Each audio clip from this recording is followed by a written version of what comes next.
there's always the classic genius jerk kind of dilemma. And like I very much would rather a more junior team of people who have like trust agency and have each other's Mhm. backs than a team of like brilliant jerks.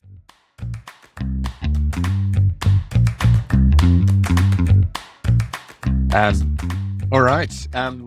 Man, should we jump into it? I I'd love to hear. I think just so that everybody knows who you are, why don't you run through your CV, and then I thought we'd jump into some of your remote experience that I wanted to chat about. Sure thing. My name is Julian Ramirez. I'm a senior engineering manager over at Dropbox. And I started kind of just as a, you know, way back at the beginning, like graduating from college, went as a tech writer and used that to learn a lot about build infrastructure. And then kind of was started in the way back end of things and worked my way forwards from there. Um, was a backend engineer for like a Ruby on Rails startup for a time, and then joined TaskRabbit, where I got to start working on the front end for the website back then. I joined when they were a very small company, only about like 7 people or so, I think it was. And then I was a bit of an advocate for mobile at the time, and I would really kind of ask our, founder, Leah, like, "Hey, when are we gonna do mobile? When are we gonna do mobile?" And then eventually, the time came and they shipped me off to Pivotal Labs, and I got to pair with, one of their pivots and create the first version of TaskRabbit for mobile on iOS. Then, came back to TaskRabbit, and we started growing the team, and that was where I started getting into management because I was working with a great set of people, and we were all just working organically on everything, just kind of grabbing tickets, building it, and chewing it Yeah. out. And then we started realizing, like, we're losing some velocity because we're building things the wrong way, like, we aren't getting clarity on things first up. And I realized like, okay, we should probably just dedicate one person to working on this. And Mhm. the team kind of organically was like, Julian, uh, would you go for this? I just had the most experience. Yeah. And so that was how I jumped into it. And it was a lot of fun. Built out the team there, built out iOS. And then when we launched Android, I got to work on that as well. And pretty much kind of stuck with mobile, as, like, a bit of a specialty for me. I've Mhm. done some, smaller companies, like I was at TaskRabbit, grew with them while they grew up to, like, 70, 90 people, went to Imgur and did the same thing of helping them build their mobile prototype, and then continuing to build the mobile teams and products, and then went and did a VP of engineering role for a very tiny startup, that was in the IoT space. That was fascinating. Like, I got to go to China and help them set up a manufacturing line and, um, you know, working in that super small and scrappy mode of, like, if I Yeah. don't do it, it's not gonna get done. Um, Yeah. and but then I started kind of being like, "Okay, I've built mobile teams, from 0 to 1 a lot. How do I do, like, 1 to 2 and beyond?" So, I joined a agriculture technology company called Granular, which was quite a bit larger. That was 700 people, and so that was my first kind of like, "How do I do this at scale?" And Mhm. then I joined Dropbox, and that was, has a real big, product, like, and it's just, like, been a very exciting time, and rewarding experience to work with so many great engineers, on, like, a product that I love using. I want to. I think I told you I've been a user Yes. of Dropbox for now 14 years. So yeah, you've done a Yeah. good job. Thank you. The the I'm gonna jump into the Dropbox experience, but I've got to ask. You've now done, yeah, tiny initial startup all the way through to Dropbox scale and every step in between. I think everyone at every size company always wonders what the grass is like on the other side of the Yeah. fence. What what do you see as the best and worst thing each stage of the company? Yeah. The teeny tiny stage where it's like you and maybe one other person cranking on things is really fun because of the camaraderie that you have. Yeah, There yeah, is no team building experience quite like kind of that trial by fire situation. Hmm. It may not feel so good while you're in the fire, but then it's like in hindsight, you're like, that was a lot of fun. That was cool. And then being able to just like have a full understanding of like the product in your head is really pretty fun because you have your own list of things that you need to do, and it's so easy to see impact. Yeah. When you are going from like we don't have a sign up experience to we have a sign up experience, that's Hmm. pretty awesome. Yeah. But Yeah. then when you're kind of just like we have 5 different ways of signing up, let's add yet another button to it, like that doesn't Yeah. quite hit the same. Um, I think for, like, medium-sized companies, they're pretty cool, but you start bumping into, I think, product market fit a lot more, and Hmm. then your growth curve maybe starts, like, dipping a little bit or, it becomes a little bit harder to get that next set of, the next batch of customers, and that can be really frustrating, and that's, I think, where politics starts entering a lot more into it and people start pushing their own visions for the Hmm. product, the company. I think that's also when you start getting bit by architecture decisions and, like, the bad practices that maybe you've let hang out longer than they should have, and that's where Yeah. good Yeah. practices start really, paying dividends, so that can be fun, and I think it's something for people that are patient, it can be a very rewarding experience, plus you have, like, larger teams, so there's, like, an ability to start spreading, work around and developing some specialties, whereas before it's just ship, ship, ship. On Yeah. the larger side now, like, it's funny because I feel like even at, Dropbox, there's always things that we want to do. We have a backlog, a million Hmm. miles long kind of thing, and every company does. So it never quite feels like, "Oh, we just have so many resources to, invest." Like, we're always trying to make the best bang for our buck. But it is nice because you are able to, like, find the problems that are really critical to the business and then invest deeply in that. Yeah. And Yeah. so, like, for Dropbox, like, syncing is really important to us, and, like, Mhm. we probably understand that better than a lot of other companies. Yeah. Um, Yeah. so that part's, like, fun for And sure, like, the ability to specialize. I'd imagine at a phase like this, when being a company that manages millions or billions of documents in an era where large language models popped up, must have been a good place to be watching the Yeah. evolution of the tech industry from. Yeah, you bet. So, talk to me about your entry into Dropbox, if I'm not wrong, in April 2020. Yes. Uh, so I interviewed at Dropbox kind of like in Q4 of 2019, and it was a lovely experience. I went to the San Francisco office and sat in the room for several hours, as one does for an engineering interview, and ate at the tuck shop, the on-site kind of cafeteria, and was meeting people, shaking hands and all that good stuff. I was lucky enough to receive an offer and accepted, but had a start date of March, and Yeah. then the world changed kind of between then and me starting. Between the So start of March and the end of March, really. What a yeah, mess. exactly, yeah, like, and so, like, my last day at my previous company was also weird because we that was when we still thought like, "Oh, it's just gonna be 2 weeks," kinda thing, and I was like, "Okay, Yep. like, I'll come pick up my stuff later."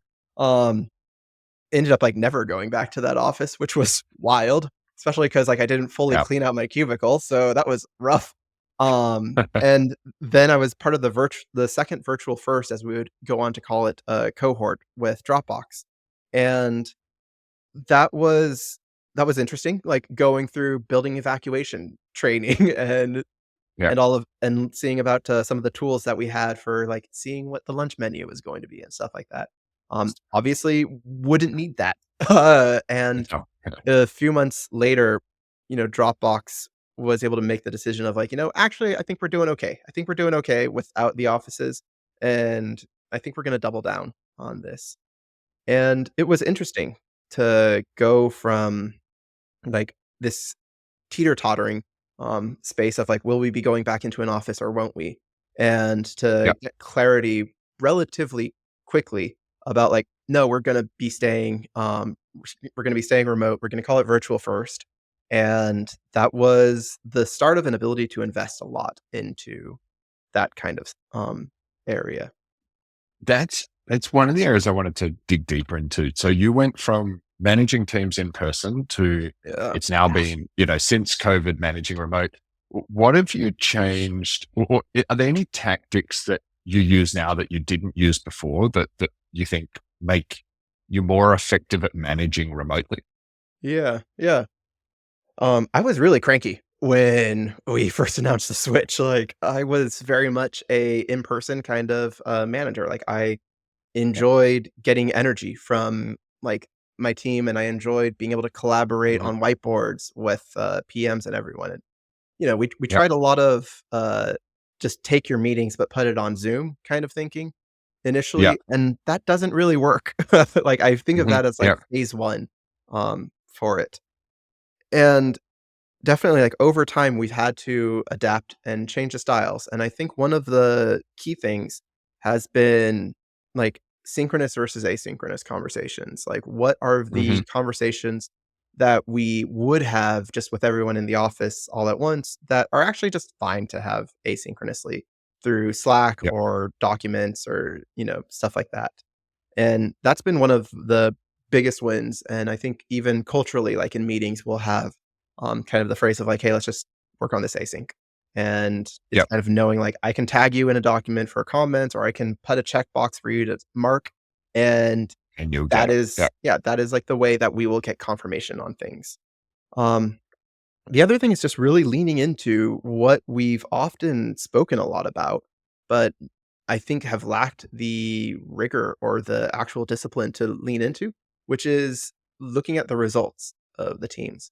Yep. And I'm very big on, like, I don't care how you do the work, just like as long as the work is getting done. Like, um, Yep. and so setting up the dashboards and monitoring the business metrics and the quality metrics so that we can ensure that the product that we're building is of quality, making sure that there aren't a lot of customer reports coming in, bugs being filed, or anything like that, and having alerts in place so that we Yep. can be made aware of it. And then circling back, like with the teams, in order to close the loop on that, to understand um, how are we actually delivering quality to our customers? And are we Yep. delivering like new features and value with a good cadence? And we have Jira, we have all of these other tools in place. And I think it's about, distilling that information down, establishing the right frequency of check-ins with the teams and the reports in order to have that overview, and then trusting that, if Yep. things are, um, if the numbers and everything are looking good, then probably everything else is like fine too. Not letting those blind you to, be to not ask deeper questions sometimes, but Yep. also just knowing that like I'm trusting my team, and like that I think speaks a lot. Yeah. I think that's for sure one of the biggest differences we saw as well is the visibility, like the work on dashboards and metrics and KPIs and the visibility and clarity around that really does need to be a step change Yeah. better than in person. Because there Yeah. is stuff in person you can get a feel for, you walk into one team room, you can kind of tell if it's not working Yeah. out. Yeah. And if it is, but you can't do that remote. You need to like really look deeply at those results and Yeah. be much more rigorous about it for sure. And something else of like, being able to just like walk into the room and pick up the vibe for something. I think Mhm. one of the kind of like I spoke about like stage 1 virtual and stage 2.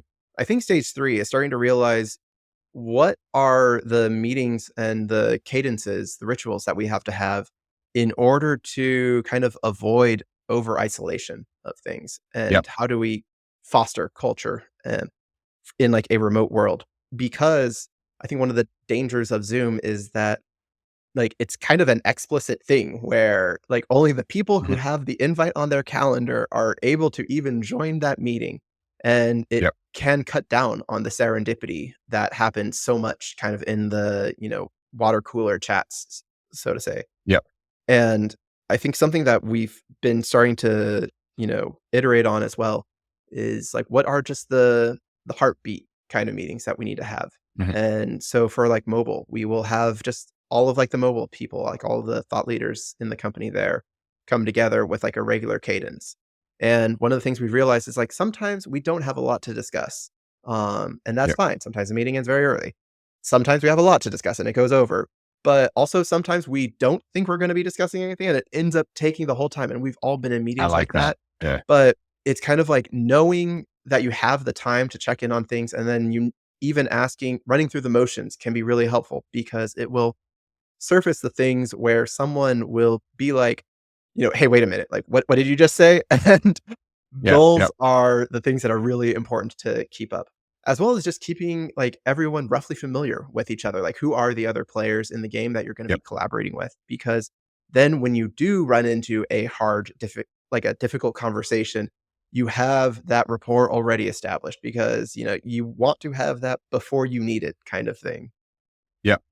Yeah, I love that expression, heartbeat meetings. I'm going to use that because you're right. In the past, you would have maybe overheard those things when people were chatting at someone's desk, but you need to try and manufacture a way that those um, Yeah.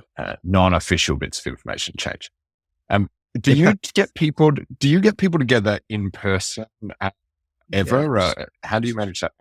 Actually, the pendulum had swung to the other way for a while where we were meeting so often that everyone was like, I love you, but I don't think I need to see you for a few months now." Yeah. Um, and so, like, the initial guidance was that, like, we usually end up, like, meeting once a quarter with Yep. some variation of how we are, or of, like, the people that we work with. And so, oftentimes, like, kind of the default unit, of course, is, like, your team, like, your team and maybe, Mhm. like, the team above you or, like, your sibling teams or something like that. We've also Yep. done things of our kind of what we call, like, kind of our discipline. So we get all of the mobile engineers together once a Mhm. year to hang out and talk. And we've Yep. experimented with doing like engineering manager meet summits as well, we call them, and all of that. And so it's come out to be at least once a quarter, sometimes more. Um, and that's worked out well. Another thing Yeah. we've done is, like, we have all of our studios, we call them, like, our offices or kind of like our hubs, and we also have a subscription to some, like, co-working spaces as well, so that Yep. people who if we have, like, a nexus of people in one area, they can go and meet in, Yeah, like, for a sure. common space, and that's proven really helpful, and it's given us some opportunities to set up, what we call neighborhoods, and that Mhm. is, just the people who are near to each other, and I've, for example, have leveraged that to create like a engineering manager social knitting group, we call Yeah. it. One of my colleagues, she Social came up with the social name. knitting. Yeah, exactly. Like she came Okay, up with cool. it, Yeah. and like eventually we actually did get knitting needles and all of that because you kind of have to with that name.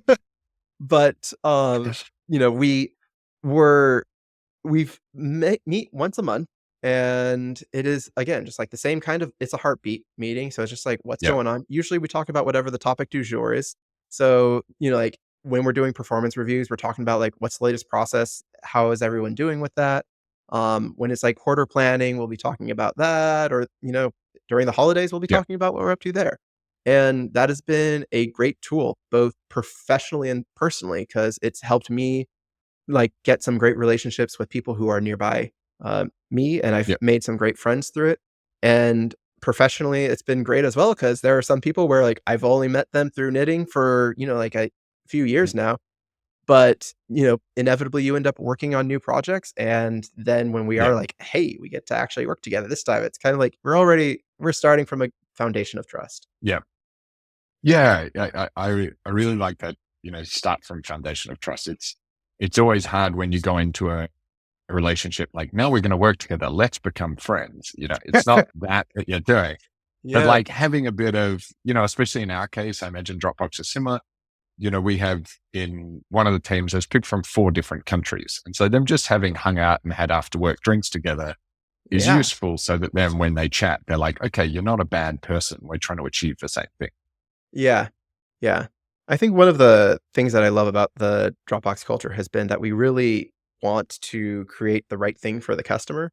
And we've been very good about trying to understand, like, look, we all have different constraints. And like we want to help you as best as we can. We may not be able to though because of the constraints that we have of just like Yeah. other business priorities or this or that kind of thing. And so definitely like having that social relationship that you can fall back on I think helps you understand and believe in that a lot more than maybe otherwise if you're Yeah. just trying to, like, mentally tell yourself, like, "They are trying to help, they're trying to help this," and you're like, "No, Yeah. I Yeah. know, I got it." This person on the screen is trying to help. So Yeah. I'd love to hear, I'd really love to hear your thoughts about the impact of AI on the engineering industry and career. So we'll start Man. with one of the most common questions I get. Um, I hear young people saying, "Hey, I look at the developments in coding. Should I even learn to code?" What would you, how would you answer that question? Learning to code is not writing any more so than authoring a book is about typing. So I think that, like, no one says, "I wanna write a book, I should worry about my typing skills." Like, that doesn't happen, and I think that learning to code is actually learning how to break down problems into bite-sized nuggets that you can then apply your tools to apply known solutions towards. And so learning to code, like looking at mobile development, for example, like when you're working on iOS, you are using the iOS framework for things. And that provides a certain set of functionality and capabilities, like the ability to tap into the calendar and get events, or the ability to get the GPS coordinates of a person or something like that. Um, it does not give you the ability to, like, tap their phone, for example, and so if you Yeah. wanted to try and do that, like, you're not really gonna have a lot of success, and, like, you can't learn to code your way into tapping into someone's phone, or like, but that's Mhm. not usually what someone would do.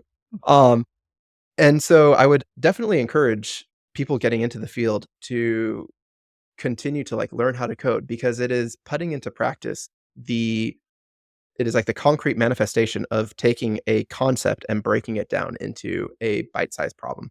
And that's something that, at least with the current tools that we have available to us, is still something that you're going to have to be able to do because, ChatGPT and friends do not have the ability to have, like, the full context Yeah. for your problems and for your project. And so you're always gonna need to figure out, how do I present this, question or this prompt to the AI in a way that it is then going to be able to act on it intelligently. I love that book out, so I'm going to steal that one. Yeah. I, I I think think also with AI, if I could add, like, it require and, like, for the more experienced people as well, like, it requires breaking some of your current habits and some of the Mhm. current workflows that you have, which I think is always really difficult because a lot of those workflows are kind of like hard-earned scars, and Mhm. it's not that there's anything wrong with them now, it's just that maybe you would have created different workflows with the tools available to you now, and, like, I myself was coding a personal project, and it was, like, a week before vacation over to France, and I was like, "I wanna create an app for wine tasting, but I only have a week to do it, like, how do I do this as quickly as possible?" And so it forced me to use, like, ChatGPT to answer a lot of my questions of, like, "I'm getting this compilation error, how do I work around this?" Or, "What's the new way of working with this updated SDK?" Or something like that. And it was Yeah. really cool, like, as a baptism of fire to go through that process, and it's changed now how I approach other problems as well. So, I think it's like, know that you're going to have to unlearn some Yeah. habits in order to hopefully learn more efficient ones. Well, I mean, that's the sad reality of getting more senior in engineering, right? Is you have to be able to compete with all the 23-year-olds who just live and die by Yeah. all the new tools and make sure that you can evaluate which are the most effective ones. But Yeah. um, so how do you think, assuming that it will change the job somehow or in some way, what do you think um, a career like yours looks like in 5 or 10 years' time? So, going back to how I really depend on dashboards and metrics and things like that, I really hope that AI can help streamline that process. And I think there's any number of ways for it to help out with that. Like, we're starting to see some companies crop up with, like, anomaly detection, and that will Mhm. be great. Like, make it so I don't have to write kind of alerts anymore. Like, just, like, instrument some sort of generic instrumentation, or maybe use AI to figure out what the interesting things are that should be dropped in, and then let me know when something interesting happens. Either, a key metric goes up or goes down. Um, I think that's another major area for the business where AI can help because oftentimes, with retention, for example, you might only notice a drop in a customer's retention rate after 12 months, for example. And that's a really painful process to basically figure out like what did we change 12 months ago Mhm. that like is going to impact our customers today. And I personally hate having like I call it like dumpster diving Jira to figure out like Yep. what was it that we launched at this time or like was there a bug or something like Yeah. that. So And I then you think that find out there was just a market shift that had nothing to do with yeah, your features or yeah, something. yeah, exactly. Yeah, it Yeah. may be a change completely outside of your control. It could be a competitor did something smart or not smart. Um, and so I think that's definitely one way that AI can change things. I think also that there is the ability to synthesize, kind of like one-on-ones and projects and stuff like that to help you zoom out and see the forest through the trees sometimes, which can be Yeah. difficult otherwise. Um,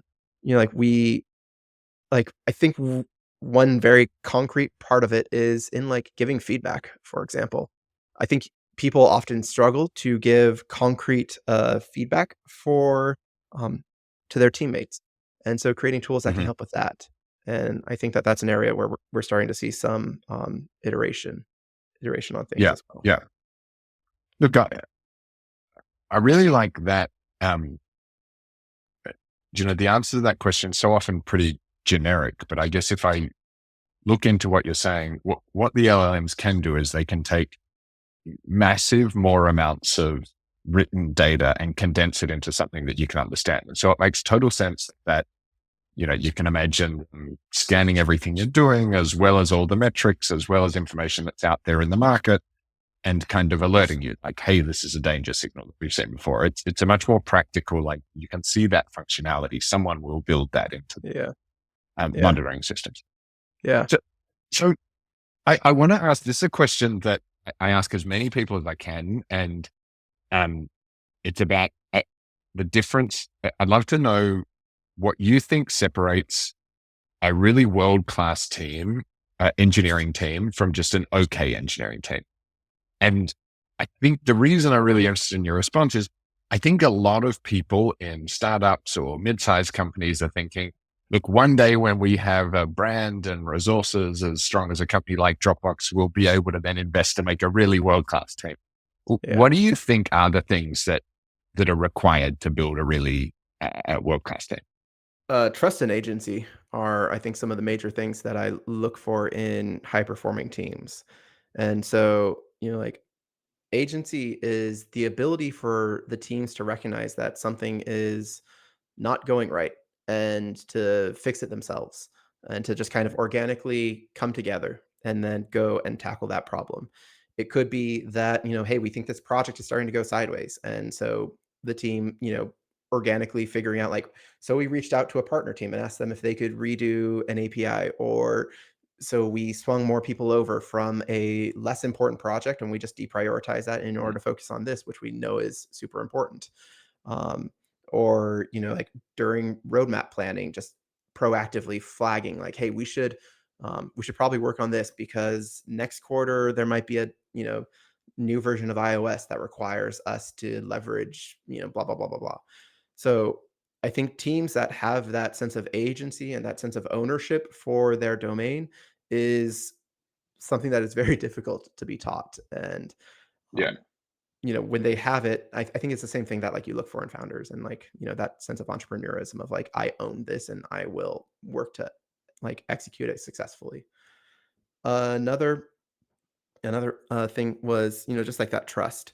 And I think they go fairly well together of like Mhm. being able to trust each other, to trust their lead, to trust their partners, to know that they're all looking to be successful together so that then if they can make those kinds of decisions that they need. I don't want someone to be like, I dropped this or like I'm going to keep this project that we all know Mhm. is like not the current priority when the current priority is on fire right now. But like I said I was going to do this and I can't change that. It's like, no, no, no. Like Yeah. you should do that and like have the Yeah. trust that we will support you in making those kinds of prioritizations. Um, So I think that's that, and then a lot of the other usual things of, like, be proactive when things start going sideways, speak up, say something. If you see something, say something.